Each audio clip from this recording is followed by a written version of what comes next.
Shri Ram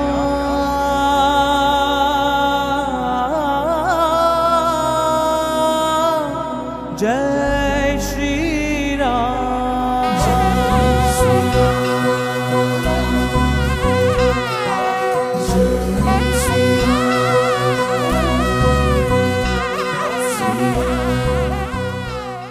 பிறந்த போதே நான் காட்டுக்கு போகிறேன்னு தெரியும்னு சீதை தெரிவிக்கிறான். யாக பூமியை ஜனகன் உழுதார். உழுத இடத்துல திடீர்னு உத்பூதையானாள், பிறந்தாள் சீதை. சீதை கேட்டா, ராமா, ஸ்வர்க்கம் என்றால் என்ன, நரகம் என்றால் என்ன, இதை மட்டும் எனக்கு எடுத்து உரைத்து விட்டு நீ புறப்பட்டு போகலாம்னு சொன்னாங்க. வேதத்துக்கு புறம்பாக ஒருவன் நடந்தான் என்றால் அப்ப பாபத்தை சேர்க்கிறான். பாபத்தால யமனுடைய லோகத்துக்கு போறான். உனக்கு என்ன தெரியுமோ அதெல்லாம் சொல்லிட்டு இதுதான் நான் கேட்ட கேள்விக்கு பதில்னு சொல்லக்கூடாது. அனுசிஷ்டாஸ்மி மாதராச்ச பித்ராச்ச விவிதாஸ்ரயம் நாஸ்மி சம்பிரதி வக்தவ்யா வர்த்தித்தவ்யம் யதாமயா. கொஞ்சம் கர்வத்தோட சீதை சொன்னாலாம், ராமா, நான் ஒன்று நேத்திக்கு சாதாரண குலத்திலிருந்து கல்யாணம் பண்ணி வரல. என் தாயாரும் தகப்பனாரும் என்னென்ன தர்மங்களை சொல்லணுமோ சொல்லித்தான் அனுப்பி இருக்கிறார்கள். இப்போ நீ புதுசாக உபதேசம் பண்ண வேண்டிய தேவை கிடையாதுன்னு தைரியமாக சொல்கிறா. நீ சொல்ல வேண்டியதெல்லாம் சரி சொல்லுகிறாய், நீ எனக்கு உபதேசிக்க வேண்டும்ங்கிற தேவை கிடையாது. தாய் தந்தையர் எனக்கு சொல்லி இருக்கிறார்கள், அதன்படி நான் நடந்தாலே தர்மத்தை கடைப்பிடித்தவளாவேன்.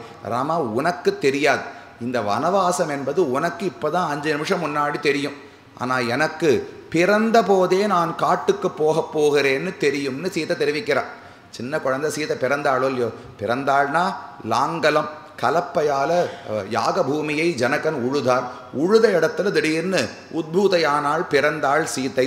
எடுத்து இவனுக்கோ குழந்தை கிடையாது, அதனால் தன்னுடைய பெண்ணாகவே பாவித்து வளர்த்து வந்தான். அதை விட ஆச்சரியம், சீதையும் ஜனகனை தனக்கு தகப்பனாராக பாவித்தாள். நாம ஒருத்தரை என் பிள்ளையை போல அப்படின்னு ஒருத்தரை சொன்னோம்னால் அவர் திரும்ப பார்த்து, உம்மோடு எனக்கு சம்பந்தமே வேண்டாம், உம்மை யார் வர சொன்னான்னு கூட கேட்கலாமோ இல்லையோ. அப்படி கிடையாது, சீதையை மகளாக பாவித்தான். இயம் சீதா மம சுதான்னு ஜனகனுடைய வாக்கியம். அதே போல மே பிதா சிந்தார்ணவகதப்பாரம் நாசசாத அப்ளவோயதா, என் தந்தைன்னு சீதை ஜனகனை பார்த்து சொல்லுகிறாள். என் பெண் என்று ஜனகன் சீதையை பார்த்து சொல்லுகிறாள். அப்போ 2 பேருமே தத்தெடுத்துட்டாளாம். சீதை ஜனகனை தத்தெடுத்து கொண்டாள், ஜனகன் சீதையை தத்தெடுத்து கொண்டான். இப்படி வளர்ந்துட்டே வரச்சே பல உபதேசங்களை எல்லாம் செய்து கொண்டிருந்தார். அவளுக்கு ஜாதகம் எழுதணுமோ இல்லையோ, குழந்தை பிறந்ததுன்னா ஜாதகம் எழுதணும். அதுக்கு பெரிய பெரிய ஜோசியர்கள்லாம் வந்தார்கள். வந்து என்னென்ன நல்லது என்ன வரிசையாக பட்டியல் படித்தாலும் ஏத்வயா தீர்த்திதா தோஷாகா என்று தெரிவிக்கிறார். நன்னா இருக்குது, எல்லா பாக்கியமும் இருக்குது, நல்ல கணவனை அடைவாள், சிறந்த குணவதியாக இருப்பாள், எல்லா செல்வங்களும் இருக்கும், பெரிய குடும்பத்தில் தான் கல்யாணம் ஆகி போவா, ரொம்ப நாட்கள் மக்கள் பேரெல்லாம் இருக்க, ஒன்றும் குறைச்சலே கிடையாது, இவளுடைய பிள்ளைகள் அரசையே ஆழ்வார்கள், எல்லாம் சொல்லிட்டே வந்தவர்கள். ஆனால் அப்படின்னு கடைசியில் வந்து நிறுத்தினாளாம். அவருக்கு இடியே தலையில் விழுந்தது. இப்படியே ஜோசியர் சொல்லிகிட்டே வரச்சே ஆனால்னு சொன்னால் சொன்னதை எல்லாத்தையும் ஒன்றுமில்லாத ஆக்கிற அளவுக்கு ஏதோ ஒன்று கெடுதல் இருக்குன்னு அர்த்தமும் இல்லையோ. என்ன ஆனால்னு ஜனகன் கேட்டார். ஏதோ கொஞ்ச நாள் மட்டும் வனவாசத்துக்கு பாக்கியம் இருப்பது போல் தோன்றுகிறது. இவ ஜாதகத்தை பார்த்தால் கொஞ்ச நாள் காட்டில் வேண்டி இருக்கலாம், வாழ வேண்டி இருக்குமோன்னு அவர்கள் தெரிவித்தார்கள்.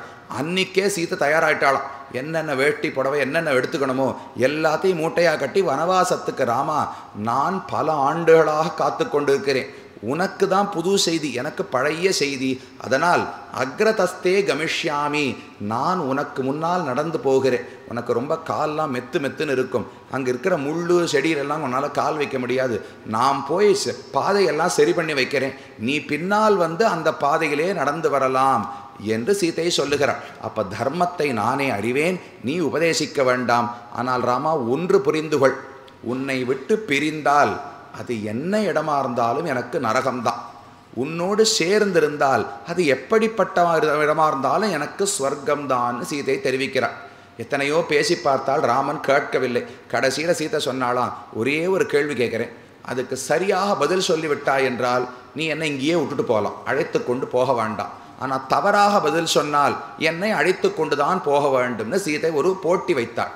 சரி, ராமன் என்ன வேணுமோ கேளு, என்ன சாஸ்திரம் கேட்க போகிறாளோ, எல்லா சாஸ்திரங்களையும் நான் அறிந்தவன், என்ன வேணுமோ கேளுன்னு ராமன் தைரியமாக சொன்னான்.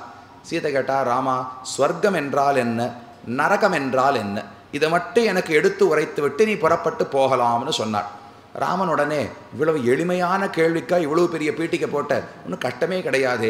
ஸ்வர்க்கம் வந்து 3வது உலகம், பூஹு புவஹா சுவஹா என்கிற உலகம். அங்கே தேவர்கள் 33 கோடி தேவர்கள் இருப்பார்கள். அவர்களுக்கு தனித்தனிய அனுபவங்கள். அங்கே ரம்பா திலோத்தமா ஊர்வசி மேனகானு அப்சரசுகள் எல்லாம் நாட்டியம் ஆடுவார்கள். நன்னா சுறாபானம் செய்து கொண்டு மதுபானம் செய்து கொண்டு நாட்டியம் பார்த்து கொண்டு ஆனந்தமாக அனுபவிக்கலாம். எவ்வளவு புண்ணியம் பண்ணியிருந்தாலும் இந்த யாகம் பண்ணால் 1000 வருஷத்துக்கு சொர்க்கம் போகலாம், இந்த ஹோமம் செய்தால் 10,000 வருஷத்துக்கு போகலாம். இது ஸ்வர்க்கம். இன்னொரு பக்கம் வேதத்துக்கு புறம்பாக ஒருவன் நடந்தான் என்றால் அப்போ பாபத்தை சேர்க்கிறான். பாபத்தால் யமனுடைய லோகத்துக்கு போகிறான். 21 விதமான நரகங்கள் உள்ளன. ரௌரவாதி 21 நரகங்கள். ஒவ்வொரு பாபம் செய்தவனுக்கு ஒவ்வொரு நரகம்னு சாஸ்திரம் சொல்கிறது. அங்கு பல நாட்கள் இருந்துவிட்டு திரும்பவும் பூமியில் வந்து பிறப்பான். இதுதான் ஸ்வர்க்கம், இதுதான் நரக்கம். புண்ணியசாலிகள் ஸ்வர்க்கத்துக்கு போவார்கள், பாபம் செய்தவர்கள் நரகத்துக்கு போவார்கள். இதுதான் ஸ்வர்க்க நரகங்கள். சீதை ஆச்சா நான் புறப்படுகிறேன்னு ராமன் திரும்பினான். சீதை சிரித்தாள். ராமா, ஒரு கேள்வி கேட்ட உடனே பதில் தெரியாதுன்னால் தெரியாதுன்னு ஒப்புக்கொள்ளுகிற நேர்மையாவது இருக்க வேண்டும். உனக்கு என்ன தெரியுமோ அதெல்லாம் சொல்லிட்டு இதுதான் நான் கேட்ட கேள்விக்கு பதில்னு சொல்லக்கூடாது. பதில் தெரியாதுன்னா தெரியாதுன்னு சொல்லு. நான் இந்த கேள்வியை கேட்டவுடனே நீ எனக்கு பதில் கேள்வி கேட்டிருக்க வேண்டும். சீதே, யார் அபிப்பிராயத்தால் ஸ்வர்க்கம் நரகம் எதுன்னு கேட்கிறாய்? ஏன்னா ஸ்வர்க்க நரகங்கள் எல்லாருக்கும் ஒன்று கிடையாது.